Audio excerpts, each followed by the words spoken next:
আজকে তোমাদের সঙ্গে একটা কলকার ডিজাইন শেয়ার করব আর একটা এক্সপেরিমেন্ট করব যে 12 নম্বর তুলি দিয়ে কলকা করা যায় কিনা। এটা আমি করতে একটা ভিডিও দেখে তারপর করতে ইচ্ছা জাগলো। ভিডিওটা দেখেছি আমি মন্দিরাদির পেজ থেকে।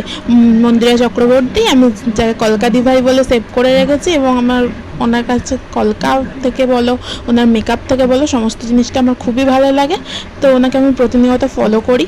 তা আজকে আমি ওনার একটা ভিডিও দেখলাম যেখানে উনি পোস্ট করেছেন 9 নাম্বার তুলি দিয়ে কি কলকা করা যায়।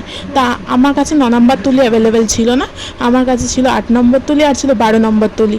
তা আমি দেখলাম 8 নম্বর তুলি থেকে 12 নম্বর তুলি দিয়ে একবার করে দেখি। তো আমি তাই জন্য শুরু করে দিলাম, 12 নম্বর তুলি নিয়ে একটা কলকার ডিজাইন করার জন্য বসে পড়লাম।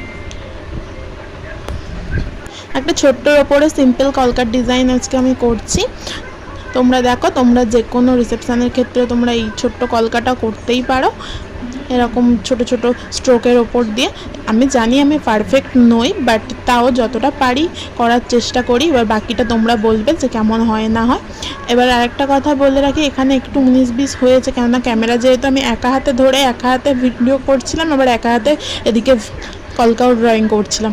তো সেই জন্য একটু ভিডিও এদিক ওদিক হতে পারে, কারণ একা হাতে একদিকে ক্যামেরা ধরে একা হাতে তো করা সম্ভব হয় না। তো তার জন্য একটু তোমরা মানিয়ে নিও।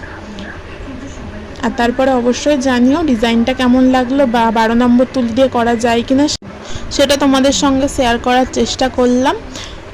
তো 12 নম্বর তুলি হোক আর যত নম্বর তুলি হোক, তুলিটা যদি একটু ঠিকঠাকভাবে ধরা যায়, নিজের প্যাটার্নভাবে ফেলা যায়, এবং তার সঙ্গে কালারের যে থিকনেসটা কতটা পাতলা হবে কতটা গাঢ় হবে সেটা যদি বোঝা যায়, তাহলে মোটামুটি যে কোনো তুলি দিয়ে একটু 19-20ভাবে করা যায়। যেমন এদিকে তোমরা দেখো ঘুমারিটা যেটা করলাম, এটা একটু ধাবড়ে মতো গেল, কিন্তু ধাবড়ে যাওয়ার কারণটা হচ্ছে এখানে আমি ক্যামেরাটা যেহেতু এই সাইড দিয়ে করছিলাম, সেহেতু এই সাইডটা আমি দেখতে পাচ্ছিলাম না। এই সাইডটা দেখতে না পাওয়ার জন্য আন্দাজে করতে গিয়ে ওই অবস্থাটা হলো, না হলে অতটা ওটা খারাপ হতো না। আমি আজকে এটা ব্যবহার করেছি গ্রাফিক্সের তুলি, গ্রাফিক্সের 12 নম্বর তুলি। আমি এখনও পর্যন্ত যে কটা তুলি ইউজ করেছি তার মধ্যে গ্রাফিক্সের তুলি আমার সব থেকে বেস্ট লাগে, যেহেতু এর অ্যানিম্যাল হেয়ারের যে ব্রাশটা ওটা খুবই ভালো। এর ব্রাশটা এতটাই ভালো যে তুমি বারবার ইউজ করলেও জিনিসটা নষ্ট হয় না, তো সেই জন্য ব্রাশটা খুবই ভালো হয়।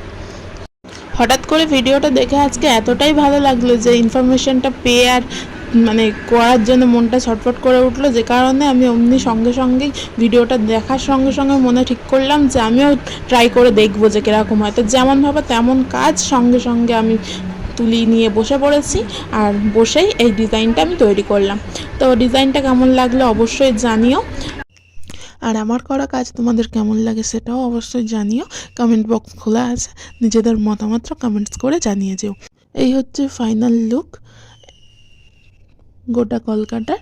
ছোট্টর মধ্যে একটা সিম্পল কলকা রাখার চেষ্টা করি, হচ্ছে ফাইনাল লুক। Thank you.